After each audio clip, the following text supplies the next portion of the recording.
Bienvenue à tous sur Sport Actu, la toute nouvelle émission sur Geek and Sport. Cette émission d'ailleurs, pour qu'est-ce que Sport Actu? C'est une émission qui vous résumera tous les résultats sportifs de la veille. Et donc, pour cette première émission, ce que je vais vous proposer, c'est les Jeux Olympiques. On ira voir ensuite, le football avec la Ligue 1 et le championnat espagnol. D'ailleurs, le championnat espagnol, on en reparlera également puisqu'on ira voir le Tour d'Espagne pour revenir en France avec le rugby et le top 14. Allez, on commence donc avec les Jeux Olympiques. C'est terminé, ça y est, les Jeux Olympiques sont terminés donc hier soir. Et avant de tirer un bilan qui est déjà très positif, les Français ont donc récupéré 2 nouvelles médailles. Alors on va commencer avec la mauvaise nouvelle. Malheureusement, les experts ne sont plus champions olympiques. En finale de la compétition, les Bleus fatigués et maladroits ont perdu 28-26 contre le Danemark. Les experts ne réussissent donc pas la passe de 3 historique et ne sont donc que médaillés d'argent.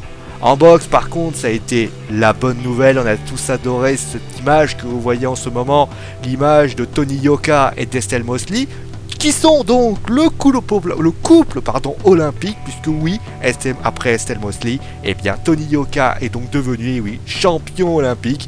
Ils ont voulu ce titre, et tout simplement, ils l'ont réussi. Comme quoi, finalement, on peut être en couple et pas faire n'importe quoi. N'est-ce pas, Benoît? Bon, en tout cas, la boxe française offre quand même 6 médailles à la France, dont 2 en or. Bravo quand même à la délégation française qui d'ailleurs récupère 42 médailles. C'est mieux qu'à Pékin.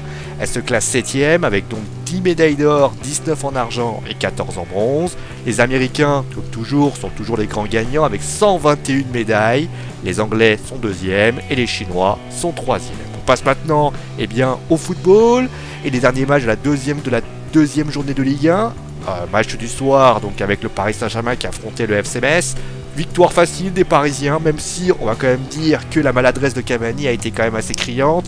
Mais voilà, 3-0, but de Lucas Kurzawa et un but contre son camp de Rivieres. Plus tôt dans la journée, Guingamp a battu Marseille 2-1.